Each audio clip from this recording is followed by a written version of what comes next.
Montana's news leader, this is the MTN Noon News.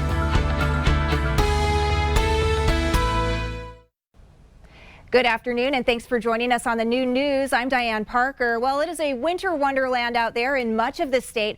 A lot of our schools are shut down for the day in the Billings area. Let's go ahead and check in with Miller. You're seeing a lot of that, a lot of snow around the region because of this area of low pressure skirting to our south. Going to show you where it is here in just a second, but let's take a look at some snow totals so far across the state. It looks like Pony down in Madison County wins the cookie so far. 34 inches of snowfall, 7 miles southwest of Helena, state capital, 22 inches. Red Lodge down in Carbon County, 12 inches, and 5 miles west northwest Billings, 9.5 inches. We've got reports of a foot of snow falling in Billings as well, and that's why schools closing down. And there you go. There's the big beast, that area of low pressure that continues to skirt across the Montana or along Montana and Wyoming border. Will continue to do so through tomorrow.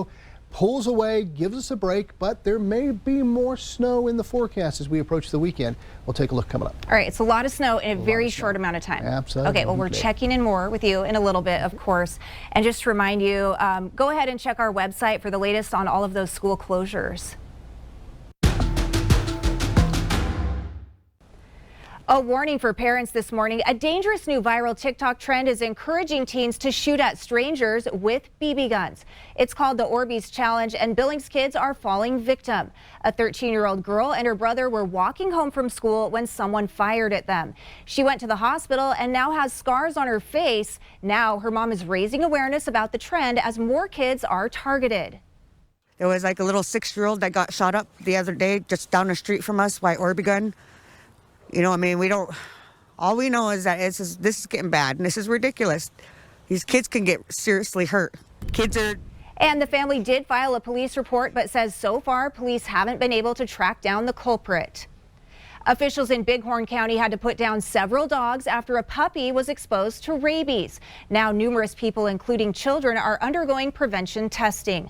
The puppy was too young to receive the rabies vaccine, so it was euthanized.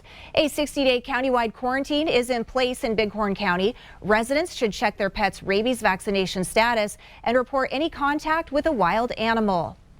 An update now to a story we've been following surrounding the Montana State Hospital. Warm Springs will lose all of its federal funding. This comes after several warnings about unsafe and inadequate conditions. The state hospital is the only public psychiatric hospital in Montana and is currently housing more than 140 patients. The feds say those individuals may need to be moved out of the hospital. Indoor mask mandates are coming back in major cities as COVID cases climb. Today, Philadelphia becomes the first to reinstate the mandate. But this time, the new Omicron subvariant BA2 is fueling the increase in cases. Spikes are being watched closely, but so far, hospitalizations remain at the lowest they've been since the pandemic. Happening today, Ukraine's leaders are telling citizens to get out, saying it's time to flee the eastern part of the country. This comes as Russia adds troops and a new commander to lead them. He's known as the Butcher of Syria and has a history of disregard for civilian casualties. More than 10,000 civilians have died in the city of Mariupol. And as more people get displaced by violent conflicts, such as in Ukraine, the Butte America Foundation aims to make the mining city a safe haven for refugees. The group Butte Heart began helping refugees fleeing from Afghanistan in November after the U.S. pullout. It's now prepared to help refugees from Ukraine displaced by the Russian invasion. According to the U.S. government, more than 70,000 refugees have come to the U.S. from Afghanistan, and they're expecting 100,000 from Ukraine. Now, if you'd like to provide property or donations, you can visit the Butte America Foundation website. The Whitefish Chamber of Commerce is hosting a workforce housing summit this Wednesday. It highlights the lack of affordable housing in the community. The chamber is working with the city of Whitefish, the Whitefish Housing Authority, and Whitefish employers during the summit. The summit includes a panel discussion featuring local employers who are actively investing in housing for their workforce. The chamber's executive director says the critical shortage of affordable housing is the #1 issue facing the business community in Whitefish. And that's today's Leading Look.